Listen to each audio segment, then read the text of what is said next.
ketika akhirnya tiba di hari H, aku tuh menyadari bahwa ternyata berjualan atas nama perusahaan itu sama sekali nggak semudah yang aku kira. Kayak aku tuh udah nawar-nawarin brosur gitu ya ke orang-orang yang lewat di depan booth perusahaan, tapi nggak semuanya berminat untuk ngambil brosur itu gitu ya. Kalaupun akhirnya brosurnya diambil, mereka tuh nggak tertarik untuk nanya-nanya. Mereka jalan aja terus.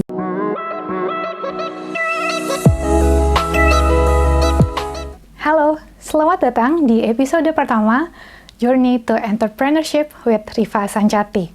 Nama aku Rifa Sancati, dan dalam playlist yang satu ini, aku akan membagikan perjalanan aku dalam merintis karir sebagai pengusaha.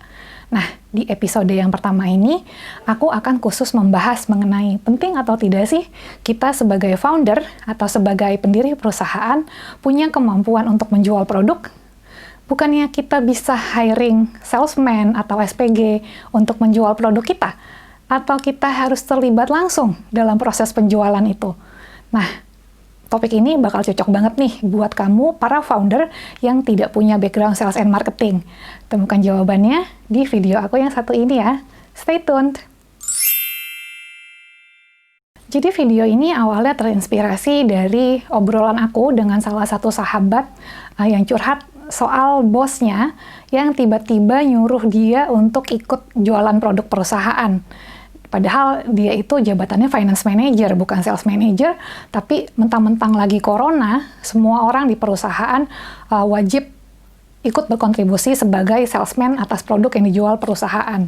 Karena tidak suka dengan penugasan itu, sahabat aku ini bilang, apa sebaiknya gue bisnis sendiri aja ya, dia bilang gitu. Loh, terus saya bilang sama dia, kalau kamu tidak suka jualan, kenapa kamu ingin jadi businessman? Ya, kalau kamu kepingin jadi founder, tapi kamu nggak bisa jualan, emangnya bisa? Nah, lalu teman saya ini berargumentasi, ya kan kalau dia jadi founder, dia bisa hiring orang lain untuk jadi tenaga penjualannya dia. Nah, apakah benar dunia pengusaha itu betul-betul sesimpel itu? Bisa sesimpel seorang founder ngegaji orang lain untuk menjadi salesman? Sebelum aku jawab pertanyaan itu, aku akan cerita dulu nih kilas balik mengenai sales skill dalam diri aku sendiri. Dulu banget, aku itu sebenarnya udah lama gitu ya, udah cukup lama punya hobi berjualan. Aku tuh suka banget menghasilkan uang gitu. Jadi sebenarnya bukan hobi jualannya, tapi hobi making money-nya. Itu tuh sudah sejak usiaku tuh masih sekitar 7-8 tahun. Waktu itu bisnis yang aku lakukan, contohnya kan mami tuh suka jahit gitu ya, terus kain perca dari sisa jahitan beliau, aku jahit sebagai baju Barbie, terus aku jual. Atau kalau misalkan aku lagi jalan-jalan ke Bali, ke Lombok, diajak oleh om tante gitu kan, pasti om tanteku tuh selalu ngasih uang saku. Sebenarnya uang sakunya tuh buat aku beli oleh-oleh, tapi bukannya aku beliin oleh-oleh, aku malah beli barang dagangan. Souvenir yang aku beli di Bali, di Lombok, di Bandung, atau dimanapun itu, aku jual lagi ke teman-teman sekelas dengan ditambah sedikit margin supaya aku dapat keuntungan. Jadi memang sejak kecil aku tuh sudah hobi dagang. Tapi lalu hobi dagang itu mulai hilang justru setelah aku mulai bekerja. Kenapa? Jadi waktu itu pekerjaan pertama aku adalah sebagai freelance. Freelance-nya itu di accounting software consultant sebenarnya. Dan di situ aku berprestasi alhamdulillah lumayan baik ya, cukup baik.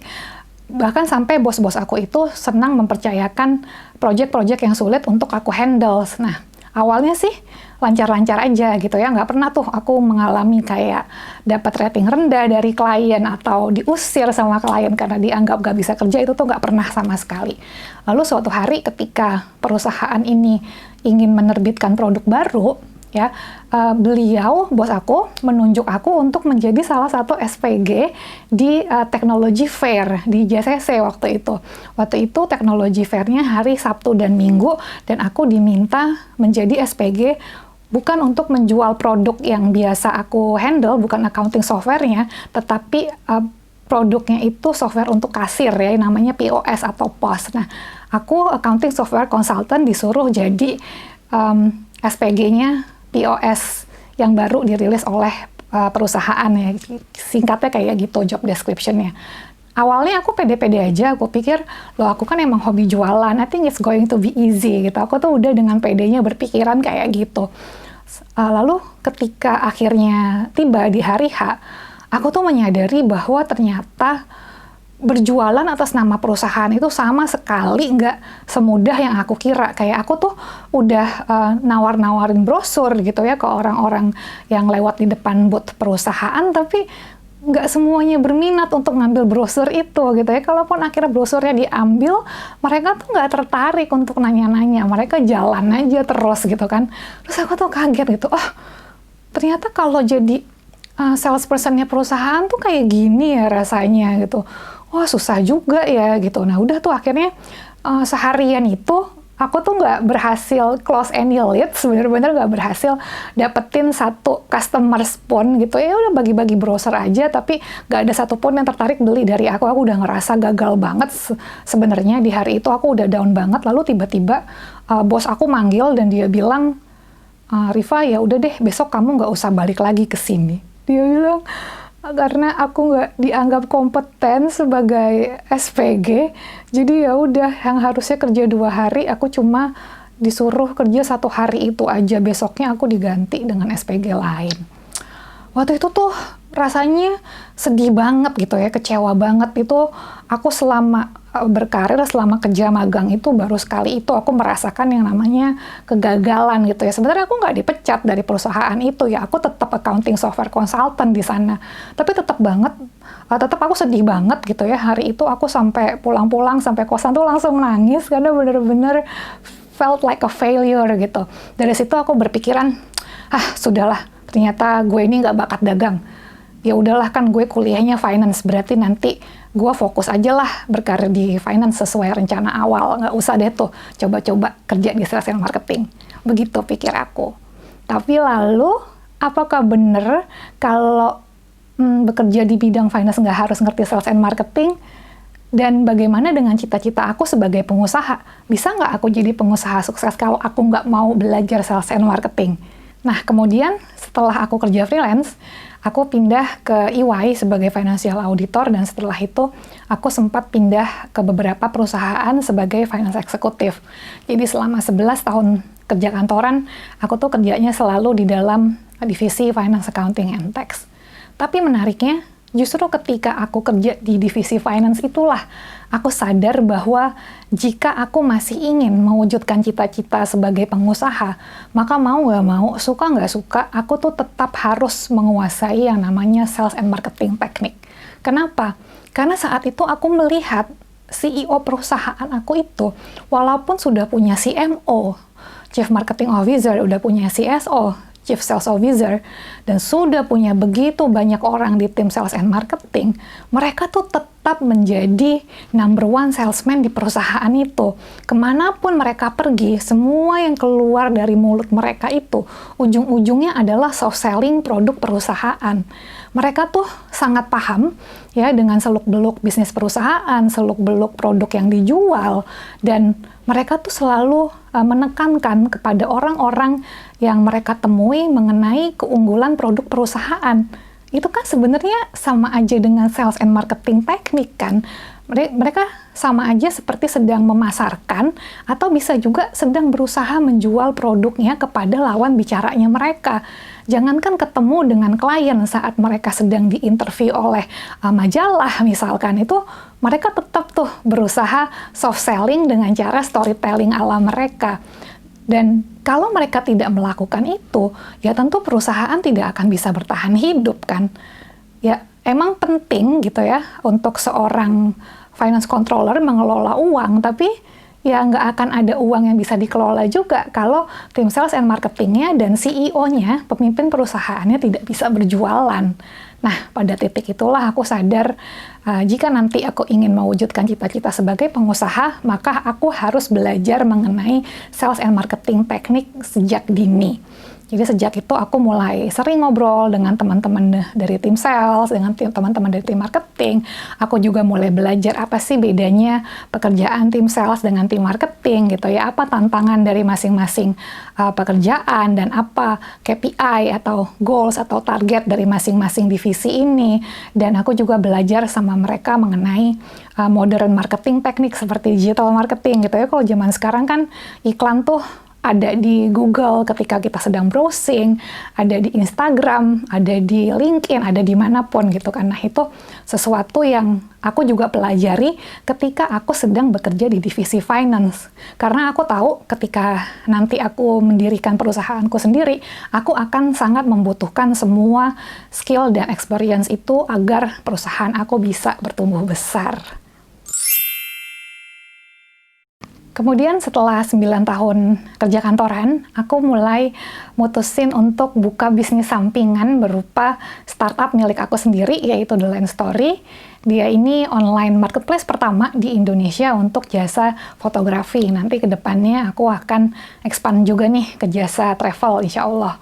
Nah, sejak itulah aku nih mulai merangkap gitu kan. Ya masih kerja sebagai karyawan juga, kerja sebagai founder and CEO juga, dan satu lagi kerja sebagai the main salesperson of the company. Kemanapun aku pergi, aku selalu cerita sama orang-orang, oh ini loh bisnis yang baru aku diriin, aku tunjukin websitenya, aku jelasin bisnis modelnya, aku tunjukin Instagramnya. Reaksi orang-orang ya bermacam-macam gitu ya, ada yang menyambut baik, kayak mayoritas sih menyambut baik, tapi ya wajar juga kalau ada 1 atau 2 orang yang malah merasa aku tuh sedang menodong mereka untuk beli barang dagangan aku gitu. Ada yang bilang, tapi gue nggak suka difoto sih gitu ya, padahal sebenarnya aku nggak bener-bener trying to make her buying my product, nggak juga gitu ya. Aku cuman cerita aja, kan dia nanya kabar aku gimana, aku kerja apa gitu ya. Aku jawab dong gitu sekalian soft selling. Kalau ternyata nanti reaksinya nggak mengenakan ya nggak apa-apa gitu. Itu memang resiko sebagai tenaga penjualan. Jadi menurut aku, bukan real founder namanya kalau kita belum punya mentalitas untuk berjualan dan kalau kita belum mampu menjual produk yang dijual oleh perusahaan.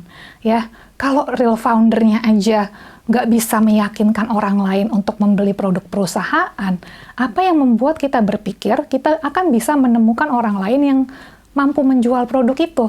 Karena kalau kita nggak bisa nih menjual produk kita itu, jangan-jangan kita sendiri nggak believe, kita nggak percaya gitu, kita nggak yakin dengan produk yang kita jual. Ya, jadi tetap aja sebagai founder kita harus menemukan that feeling gitu ya. Kita harus tahu dulu nih kita sendiri yang harus merasakan apakah produk kita ini dibutuhkan oleh pasar atau tidak. Kira-kira kalau produk ini dijual akan laku atau tidak. Dan satu-satunya orang yang paling bisa saya percaya untuk menjawab pertanyaan itu, untuk mendapatkan feeling ini the right thing to do or not, ya tetap saya sendiri dong. Ya, tetap saya harus di awal-awal harus tahu dulu kira-kira bisnis saya ini bisa terus berlanjut atau enggak. Dan saya nggak akan bisa dapetin jawaban dari semua pertanyaan itu kalau saya gengsi untuk jualan. Jadi memang harus diakui orang-orang yang sungkan untuk jualan itu tuh biasanya ngerasa gengsi ya, ngerasa ya nanti kalau gue direndahin calon customers gimana, kayak gitu kan, kalau nanti dicuekin gimana, atau kayak kalau flashback kejadian 12 tahun yang lalu ketika aku jadi SPG itu kan sedih banget kan tuh ya, udah bagi-bagiin brosur gitu tapi orang tuh nengok juga enggak gitu. Nah, banyak banget orang takut jualan karena takut ditolak dengan cara seperti itu. Menurut aku nggak usah takut gitu. Karena gini loh ya, dimanapun kita kerja, gaji yang kita terima itu adalah gaji yang dihasilkan dari aktivitas penjualan perusahaan. Mau nggak mau, harus ada orang yang mampu menjual produk. Dan balik lagi, kalau kita ingin jadi pengusaha, maka kita harus mampu dong menjual produk yang dihasilkan oleh perusahaan. Susah banget deh kalau kita jadi pengusaha tapi nggak mau jualan produk. Nanti ketika ditanya-tanya sama orang lain, kita nggak bisa memberi jawaban yang meyakinkan. Bahkan ketika kita sedang interview dengan investor pun gitu ya, orang investor yang ingin injek dana ke perusahaan, ya mereka ingin kita sebagai founder bisa menjual perusahaan kita gitu ya. Kita harus bisa meyakinkan mereka, para investor, bahwa perusahaan kita ini adalah perusahaan yang tepat untuk menerima dana investasinya mereka. Dan untuk melakukan itu lagi-lagi diperlukan kemampuan dalam mengatasi rintangan dalam berjualan. Jadi sales and marketing teknik bahkan untuk keperluan fundraising pun akan tetap terpakai. Nah, semoga apa yang aku sampaikan di sini udah bikin kalian lebih yakin dan lebih percaya diri dalam menjual produk perusahaan ya. Ingat loh, kalau kalian jadi pengusaha, kalian adalah wajah dari perusahaan itu. Kalau wajahnya aja malu dengan produk yang dia jual, gimana orang lain bisa tertarik untuk beli produk perusahaan kita? Selama pekerjaan kita halal, kenapa harus malu? Kita justru harus bangga. Kita sudah bisa menjadi pengusaha yang membuka lapangan kerja, ya, dan hasil penjualan dari kegiatan kita itu bisa menafkahi bukan hanya hidup kita, tapi juga bisa menafkahi hidup orang lain. Ya, jadi nggak usah malu. We are doing the right things, ya. Malu kalau kita korupsi, malu kalau kita mendapatkan uang dengan cara yang tidak halal. Tapi kalau jualan, buat apa malu? Ya, lawan aja rasa malunya, sehingga nanti lama-lama kita akan terbiasa kok. Ya, sambil kita berjualan, sambil kita ukur juga efektivitas dari kegiatan dagang kita itu, teknik kita sudah tepat atau belum, ROI-nya, return on investment-nya sudah optimal atau belum, ya, dan dana yang kita habiskan itu well spent atau enggak. Itu yang lebih penting, dan kita hanya bisa mendapatkan semua jawaban dari pertanyaan itu kalau aktivitas penjualannya sudah coba kita lakukan. Ya, jadi jangan lagi gengsi, jangan lagi malu. Lakukan hal yang terbaik untuk perusahaan kamu, meskipun ada resiko hal itu membuat kamu ditolak, dicuekin, atau bahkan dibenci oleh orang lain. Nah, demikian episode pertama dari playlist aku yang satu ini. Nantikan video selanjutnya mengenai cerita perjalanan aku dalam memulai karir sebagai seorang pengusaha. Dan sambil nunggu video selanjutnya, kalian bisa juga baca buku aku yang judulnya The Little Handbook for Big Career.